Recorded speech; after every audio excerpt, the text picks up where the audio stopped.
Well, it's 10 after 8 in the morning, January 19th. Just getting ready to go for a morning walk again. It's all wet outside and the sky is gray. Typical January day here in Pennsylvania, southwestern Pennsylvania. Oh.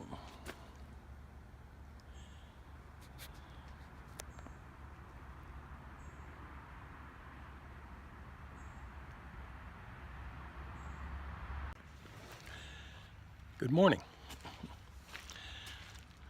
No hat today, it's not raining.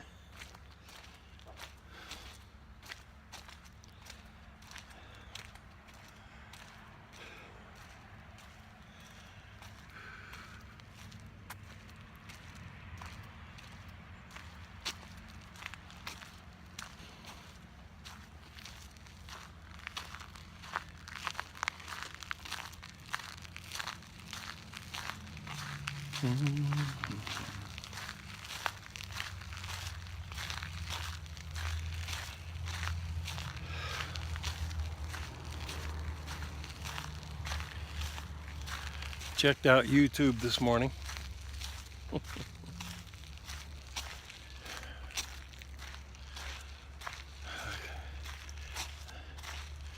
Watching the drama unfold on the competition between the, well, they call themselves researchers for Bigfoot, and some of them do have the credentials to be a researcher. Other ones really seem to me that they just want to gain a following of some kind, start some kind of movement. You might say another religion, trying to organize and get contributions, make some kind of a, should I say commune or community maybe. They can have the people that look up to them in their competition be much closer. It just, oh well, that kind of a concept is just a little too extroverted for me, I guess.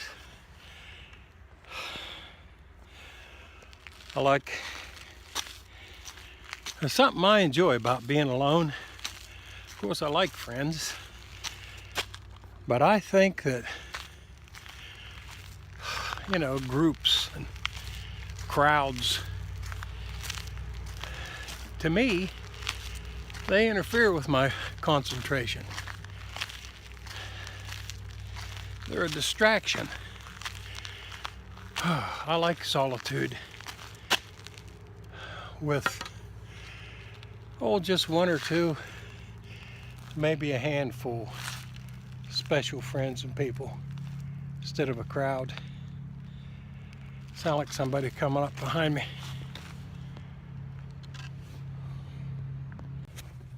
Well, that was a chipper.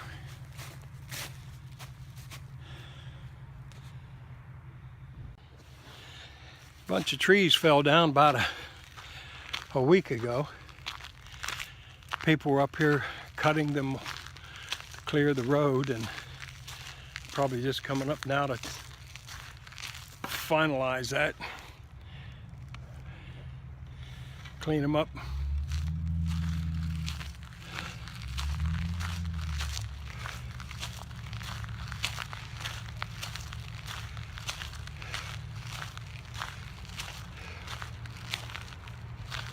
Yeah, I think I better just turn around, down out of here.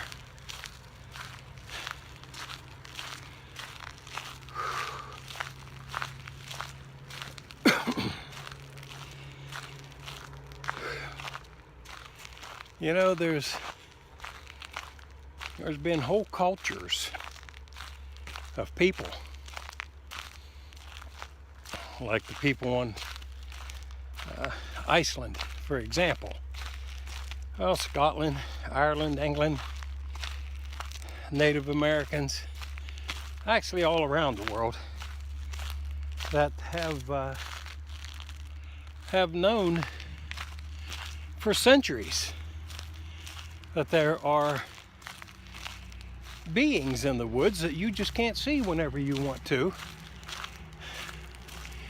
Now,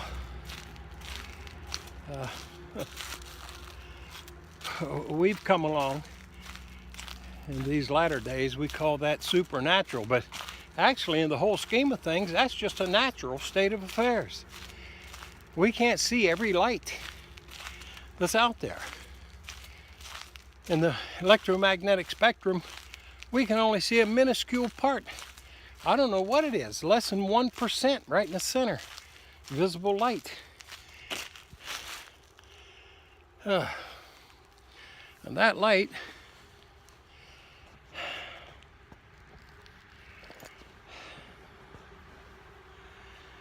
there, that light comes into our eyes.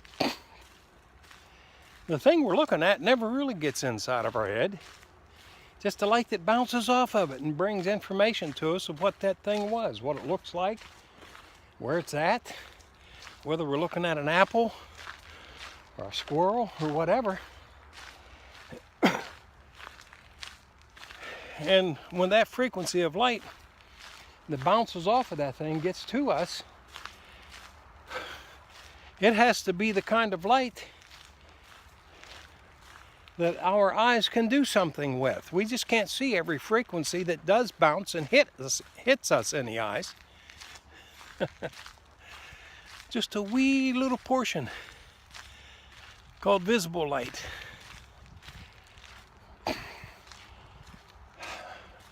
And the construction of the eyes of other things like insects and certain animals,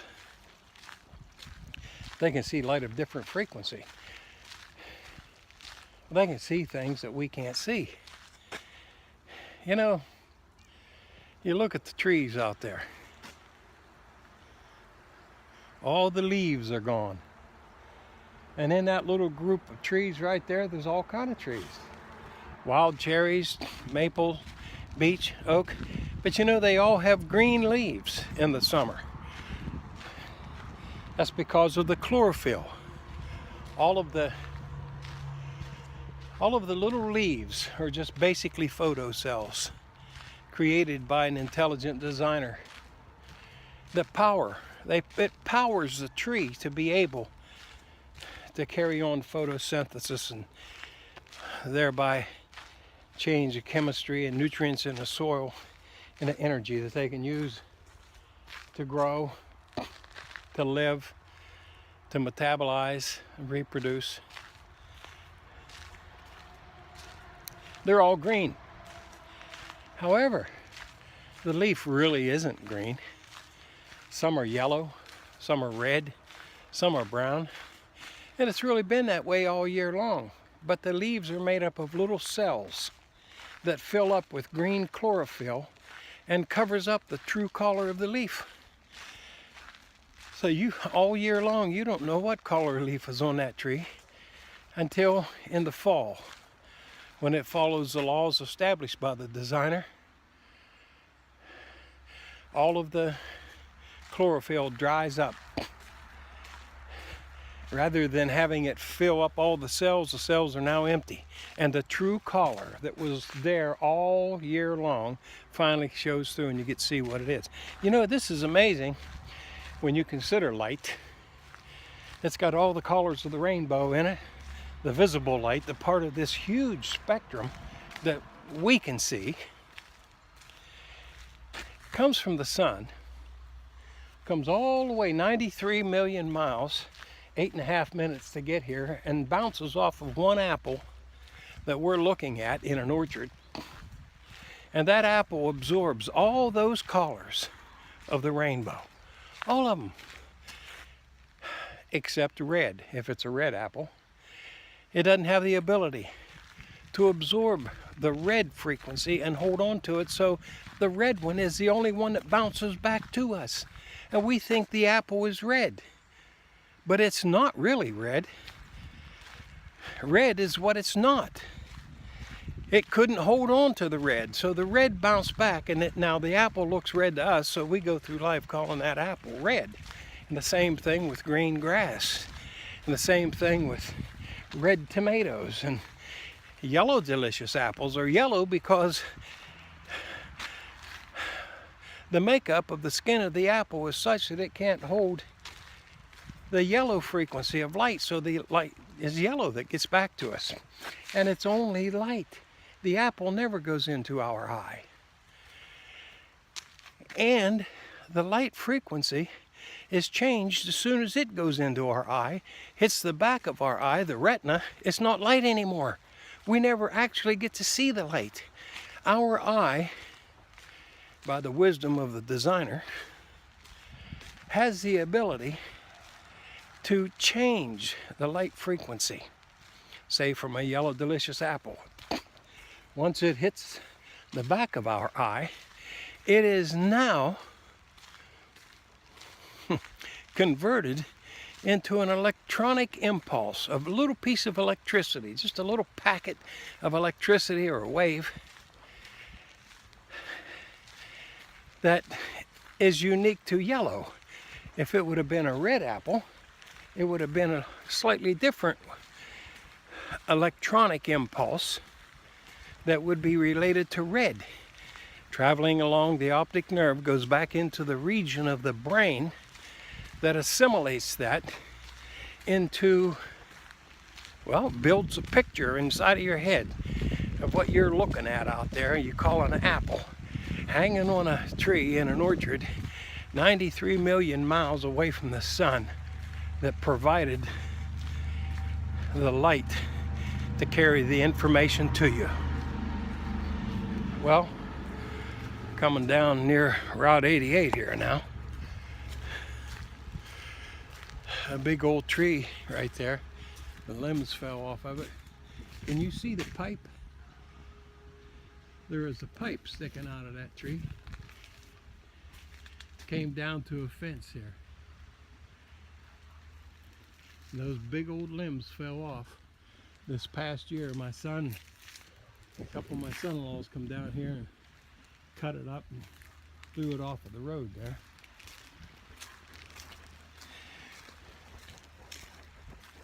Anyway,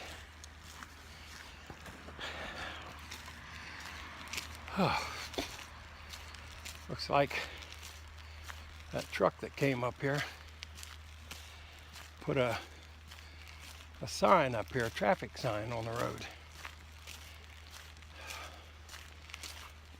Probably saying road closed. Working up there on some trees that fell down.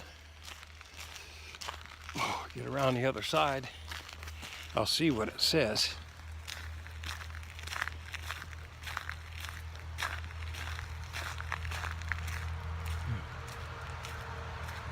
Yeah. That's what it says. Road closed ahead.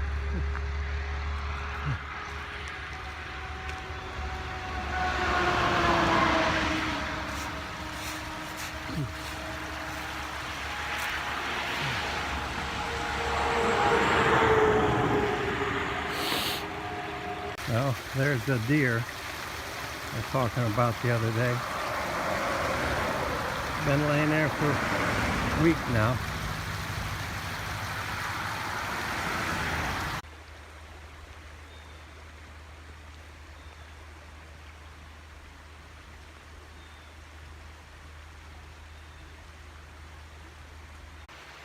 Well, here we go.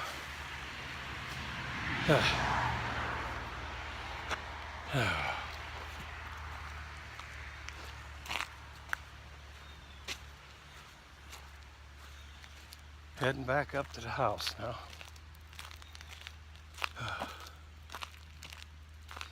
Anyway,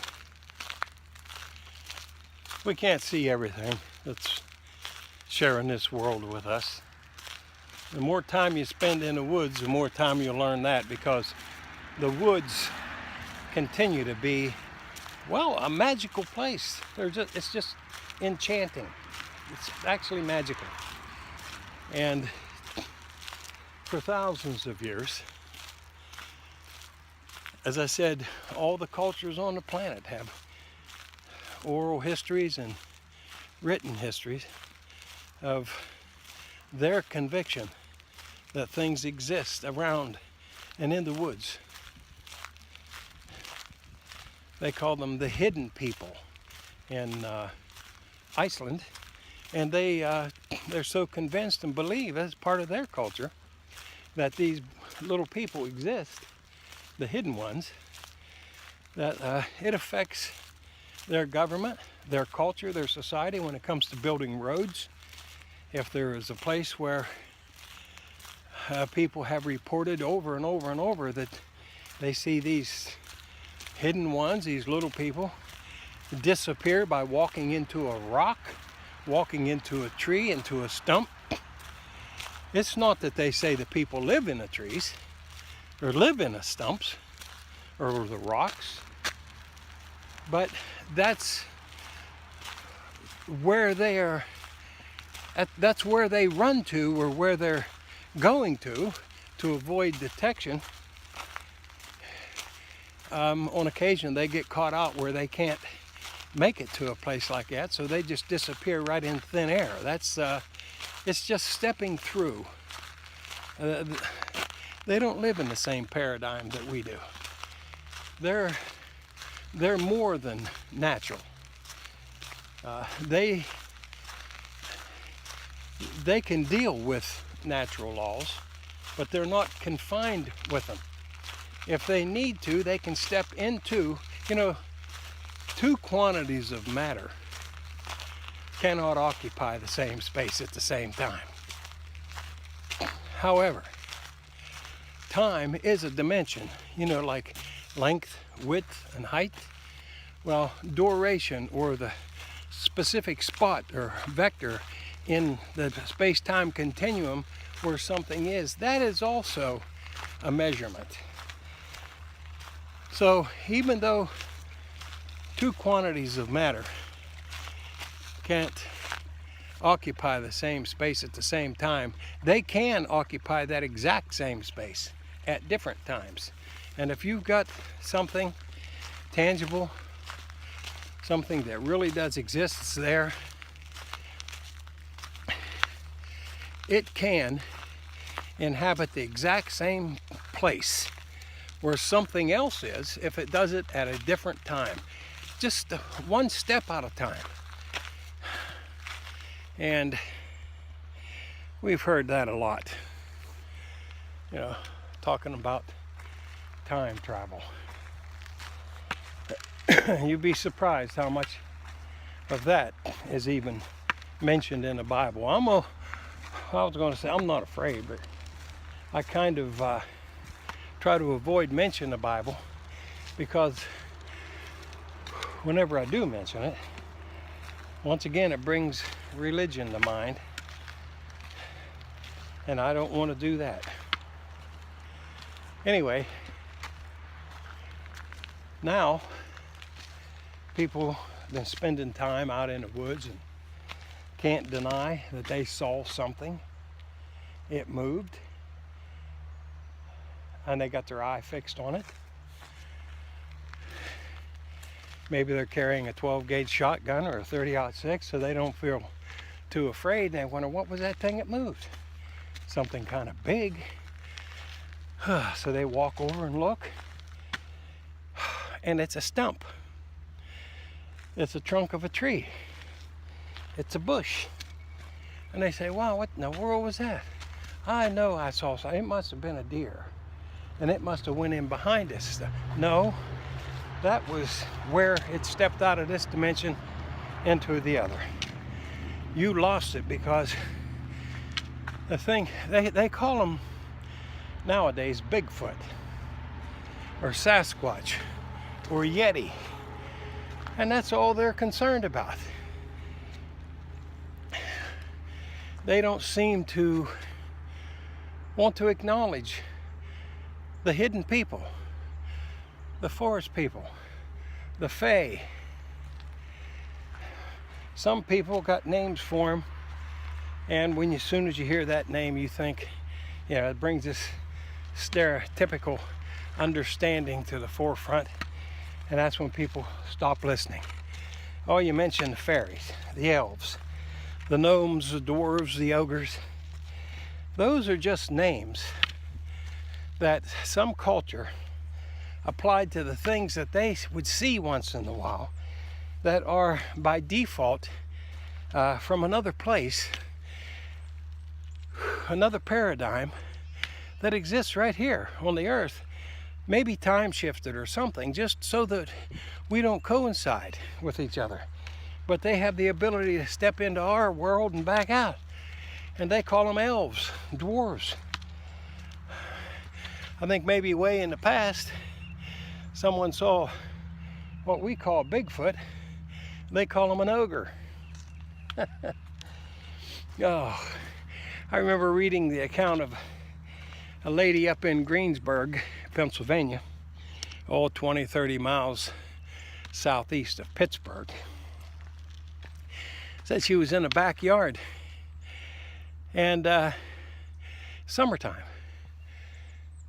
She was out there with her little boy, 3 or 4 years old or so, and he just raised his arm up and pointed over her shoulder and said, "Look, a little man." And the woman turned and saw this little man. He jumped down off of a wall to the other side, maybe 2 feet tall, 2.5, and she ran up there to look, and nothing. So it's times like that where you question your sanity. What happened right there? Did I see that? And another account, close to the same area, where it was late fall, early winter, and a lady was outside. She had a child out there and her husband, and she said, well, it's just about dark. Started to snow. It was just beautiful, she said. Great big snowflakes, no wind, just floating. She said, would you ask him to take their baby and go in the house? She'd be in a minute. She wanted to step into the trees there of the woods by her backyard as it was snowing, and just follow the path for a little ways. So, it's one of those surreal times, snowing in the woods, it's still twilight outside, and you only got a couple minutes. So he took the child and went in, and she walked over to the backyard and dropped in on the path and followed it into the woods. And you can see these bushes and things that we have here. You see a lot of that kind of stuff, in Pennsylvania. So she was navigating around some of that brush on the path as it went around. And as it went around, she looked up to see where the path would meander ahead through the trees. And there stood a little man looking at her that she had shocked by coming so abruptly and silently around the bush, and came up on him and caught him right there, manifested in her same reality. And she said what got her is he fit the stereotypical description of a gnome. She said, pointed hat and everything. And when she stepped around the bush and saw him, she let out, with a yell, "Oh," like that. It startled her. And that startled him. He whirled around and ran into a tree right in front of her eyes. So nowadays we're seeing this competition on the internet about Bigfoot. And for the past 50 years, it's been confined to basically just Bigfoot. But now, from 2000 on up to now, people are starting to understand and to see that this thing they call Sasquatch or Bigfoot has some supernatural, it appears to be supernatural paranormal events associated with it when it comes to being able to disappear, to slip around through the countryside right where they're at without making any noise or sound. And if you see one, it only goes just a little distance and it's gone. It disappears. As big as it is, it's not the size of a chipmunk, it's maybe twice the size of a human being. Well, it's a shame that they have been confining it to just Bigfoot. There's a whole lot more involved here. You know, once again, I gotta mention the Bible. In the Bible, it talks about these beings, but refers to them mostly in their job title, not their specific name or species or creation type, but their job title. It calls them principalities and powers, rulers and dominions. Now, we should know what that means. That's authority. I don't know if you've ever seen a murmuration of starlings or not. They just look like a school of fish. You ever see them how they're like flying in the air, getting ready to go on a migration? And they gather up and they fly in concert, maybe 2,000, 3,000, 4,000 of them in the air, simultaneously, immediately. When one turns, they all do. They turn and they do this dance in the sky. Well, the Bible tells us, kind of implicitly, that God has given these beings the responsibility to check in and manage the processes of nature, to leave them alone mostly for the most part, however, to adjust them from time to time.